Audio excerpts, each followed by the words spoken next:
Very good afternoon, students. In the previous session, we have seen the classification of polymers based on origin, based on monomer composition, based on the chain composition, based on the chain structure, based on the tacticity. Yes. So, this we have seen in the previous session. So, in this session, I am going to explain the classification of polymers based on intermolecular forces and based on the mechanism. So, first I am going to explain based on the intermolecular forces classification of polymers. Based on intermolecular forces, so maybe you know what is meant by the intermolecular forces. For example, let us see polyethylene formation only. Already we have seen polyethylene formation many times. So, what is the polyethylene structure? This is the polyethylene structure. It is repeating for n number of times. So, what is repeating here n number of times? Ethylene is repeating for n number of times. This is one monomer unit. This is another monomer unit. So, this monomer is repeating for n number of times in the polymer chain. So, here intermolecular forces are nothing but the strength of the bond between the two monomer units in the polymer chain. So, here how the strength, what is the strength of the bond between the two monomer units in the polymer chain, that is intermolecular force. Maybe this bond is very weak, maybe the bond is very strong, or maybe the bond is the medium. Yes. So, based on that intermolecular forces between the monomer units in the polymer chain, polymers are classifying into three types. One is called elastomers. Elastomers are also called as a synthetic rubbers. Elastomer is also called as a synthetic rubber. And the next one is plastics. And the last one is fibers. Yes. So, on which basis the polymers are classifying into three types? Based on the intermolecular forces between the two monomer units in the polymer chain. Those are elastomers are the synthetic rubbers, and plastics and the fibers. So, elastomers are nothing but the polymers which can be stretched twice or thrice to its original length and again go back to its original state when we are releasing the force back. When we are releasing the stretch back, again it is going to its original shape. That is called the elastomers. Again I am defining elastomers. Elastomers are nothing but the polymers which can be stretched twice or thrice to its original length and again it is retains to its original shape when we are releasing the force back. That is meant by the elastomers. So, elastomers are also called as a synthetic rubber. But why the elastomers can stretch twice or thrice to its original length? Because the elastomers are having the weak intermolecular forces between the monomer units. Here the strength of the bond between the monomer units is very weak. So, due to the weak intermolecular forces, the elastomers can stretch twice or thrice to its original length. So, these are also called as a synthetic rubber, but whereas the natural rubbers are not even having the stretchable capacity, these are not having the elastic nature, these are very hard. So, to increase the elasticity we are adding some chemicals. So, it is also called as a synthetic rubber. Examples of synthetic rubber is Buna S rubber, butyl rubber and silicone rubber.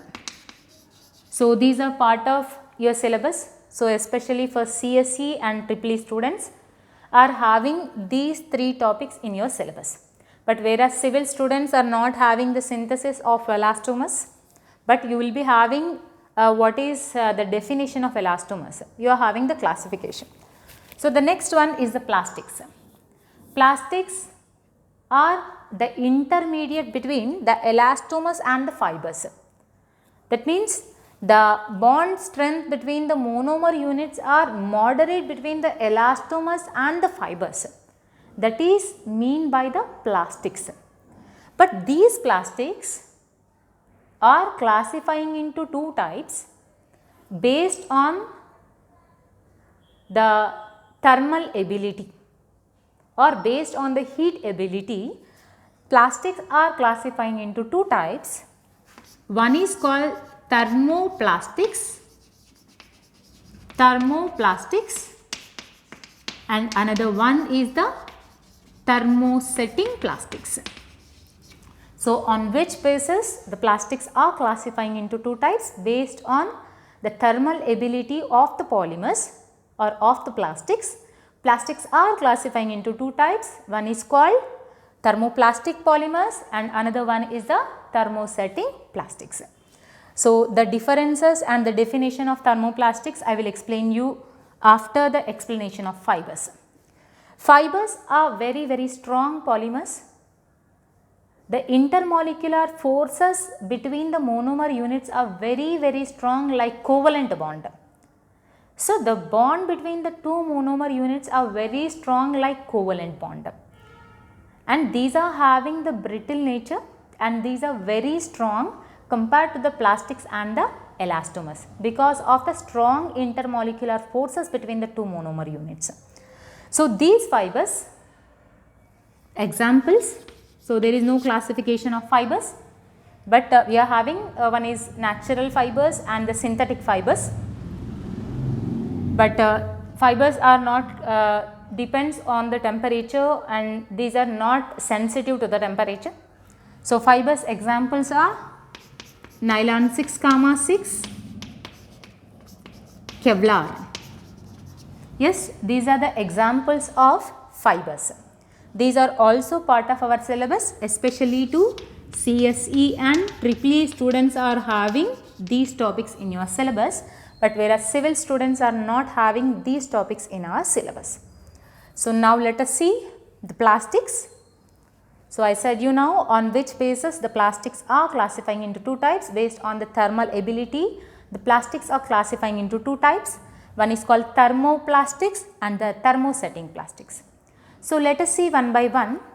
Thermoplastics are nothing but the plastics which on heating becomes soft, on cooling becomes hard, again on heating becomes soft and on cooling becomes hard. So, these thermoplastics are depending on the temperature, it is depending on the temperature. So, we can mold into desired shape. Whatever the shape we want, we can mold into desired shape in the thermoplastics. So, what is thermoplastics? The plastics on heating becomes soft and on cooling becomes hard. Such type of plastics are called thermoplastics, and these thermoplastics are depending on the temperature, and these thermoplastics are synthesizing by additional polymerization. I will explain you in the next classification what is additional polymerization.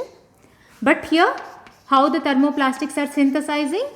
Thermoplastics are synthesizing by the additional polymerization. That means in additional polymerization whatever the products are forming, those products are thermoplastics.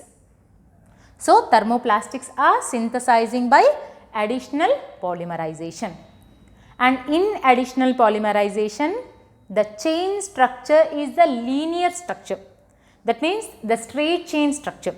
So, all thermoplastics are having the straight chain structure. Examples of thermoplastics are polyethylene. Already we have seen how the ethylene formation, polyethylene formation, and PVC and polystyrene. These three are the examples of thermoplastic polymers. Now, let us see the next one, thermosetting plastics. In the name only we have thermosetting plastics. Once set into particular shape, it is not becoming softening on heating. On initial heating, it is becoming soft, but once set into particular shape, it is not affecting by the heat. That means once set into particular shape, we can't remold such type of plastics. That is called thermosetting plastics. For example, you can see the iron holders, iron box holders and the frying pan handles. Here these are not affected by the heating. Even it is catching the fire, but it is not becoming soft because that is the thermosetting plastic. But what is thermosetting plastic? Once set into particular shape, it is not remolding. That is thermosetting plastic.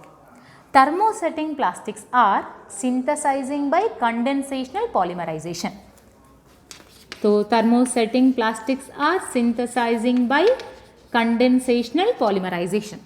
So, whatever the plastics we are synthesizing by condensational polymerization, those plastics are thermosetting plastics. So, we do not have much thermosetting plastic. One of the best example of thermosetting plastic is bakelite. So, here bakelite is thermosetting plastic. Especially bakelite is using in the switchboards and the switches. Here these are synthesizing by using the bakelite. Yes, even on heating also it is not becoming soft. That is thermosetting plastic. So, now let us see the differences between thermoplastics and the thermosetting, because it is very important for the long question. Thermoplastics and thermosetting definition and the differences. So, what is the first point in thermoplastic? The first point in the thermoplastic is these plastics on heating become soft, on cooling becomes hard.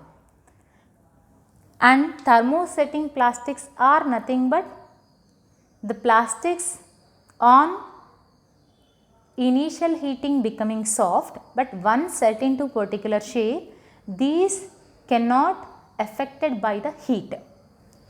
And the second point in thermoplastics are these can be remolding into desired shape on heating. But thermosetting plastics, these cannot be remolding once set into particular shape. And the third point here is these are linear chain structure.